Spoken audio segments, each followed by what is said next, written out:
आपके साथ नहीं करेंगे। चुप रहिए मैडम, आपको बैठ जाओ।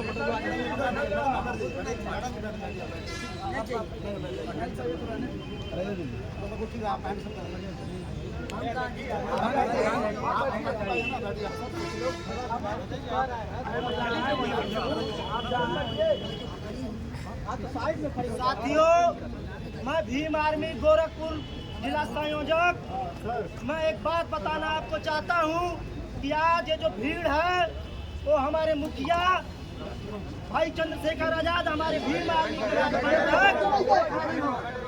भाई विनय रतन साहब के निर्देश पर, जो पता है आपको कि भीम आर्मी और आजाद समाज पार्टी का उपजी आंदोलन से हुआ है, आज हम उसका जो है सबूत यहाँ पेश किए हैं। हम इसके लिए बहुत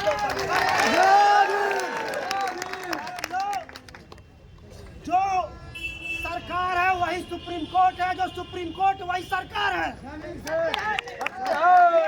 5000 सालों से हमें दबाया कुचला गया, हमें दबे कुचले शोषित वंचित समाज में 5000 सालों से हमारे कमर में झाड़ू, गले में बटका बांधा गया, हमारे बहन बेटियों को इस देश में स्तन ढकने का टैक्स दिया गया है मनुस्मृति के व्यवस्था के हिसाब से। लेकिन 5000 सालों के संघर्षों के बाद बाबा साहब भीमराव अम्बेडकर ने हमें दुनिया का सबसे सुनहरा संविधान दिया। और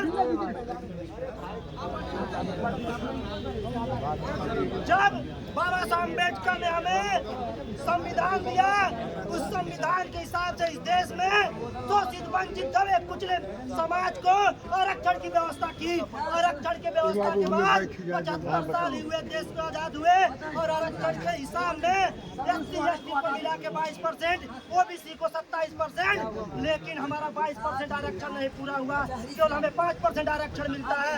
27% OBC के आरक्षण में केवल हमें 4% आरक्षण मिलता है। हमारा आरक्षण भी पूरा नहीं हुआ।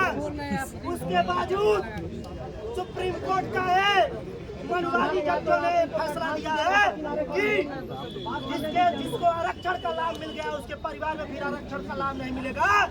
तो एक कोलिजियम सिस्टम से जज का बेटा जज कैसे बन रहा है, उसका नाती जज कैसे बन रहा है, उसका पोता जज कैसे बन रहा है।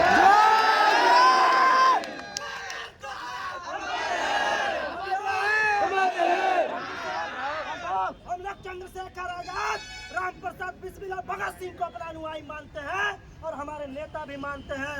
अगर संविधान में हमें दिया हुआ अधिकार के लिए हमें अपने बलिदान देना पड़े, हम देने खुशी क्योंकि हम भीम आर्मी के लोग पैदा ही हुए हैं समाज के हक अधिकार के संघर्ष करने के लिए।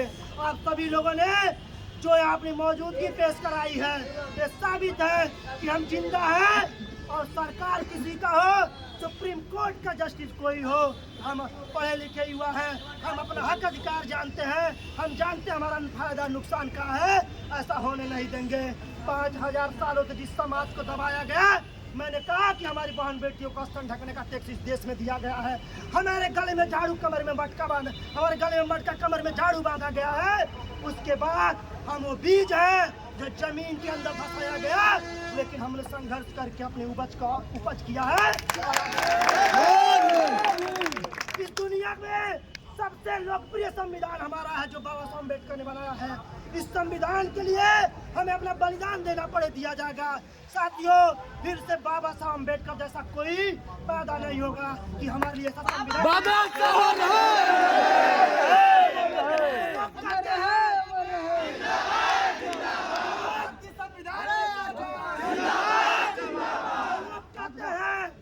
संविधान में जो है बदलाव की जरूरत है। उनको बताना चाहते हैं तुम्हारी मानसिकता में बदलाव की जरूरत है। साथियों, मैं अपनी बात खत्म करने से पहले एक बात कहना चाहूंगा कि ये संघर्ष जो है हमारे आने वाली नस्लों को हिसाब देने का संघर्ष है। जब हम लड़ते हैं, संघर्ष करते हैं, थाने में मुकदमा लिखा जाता है तो लोग कहते हैं कि मुकदमा कैसे लिखा गया।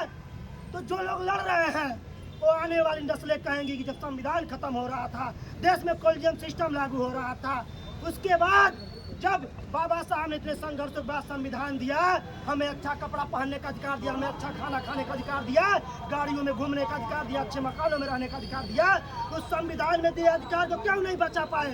तो हम आने वाली नस्लों को कहेंगे कि जाओ स्थानीय थाना में चेक करो, सरकारी रजिस्टर में हमारा नाम से FIR लिखा है। हम लोगों ने इन मनुवादी शासन के खिलाफ लड़ा है, जैसे भगत सिंह, चंद्रशेखर आजाद, राम प्रसाद बिस्मिल अंग्रेजों के खिलाफ लड़ा था। हम इन व्यवस्थाओं के खिलाफ लड़े हैं, झुकने और दबने वाले नहीं हैं। अपनी बात खत्म करेंगे एक शेर के माध्यम से कि बुलबुल के पंजे में बाज नहीं हुआ करते, बुलबुल के पंजे में बाज नहीं हुआ करते, और जिस कौम को सर झुका के चलने की आदत पड़ी उसके सर पे कभी ताज नहीं हुआ करते। लड़ाई आदिकाल से अनंत काल तक चलेगी। संविधान के खिलाफ जाने वाले को यहीं पर उनको जो है दूर भागने के लिए मजबूर किया जाएगा। ये आजाद समाज पार्टी और भीम आर्मी। चंद्रशेखर भैया जिंदाबाद, जिंदाबाद, जिंदाबाद। चंद्रशेखर भैया जिंदाबाद, जिंदाबाद।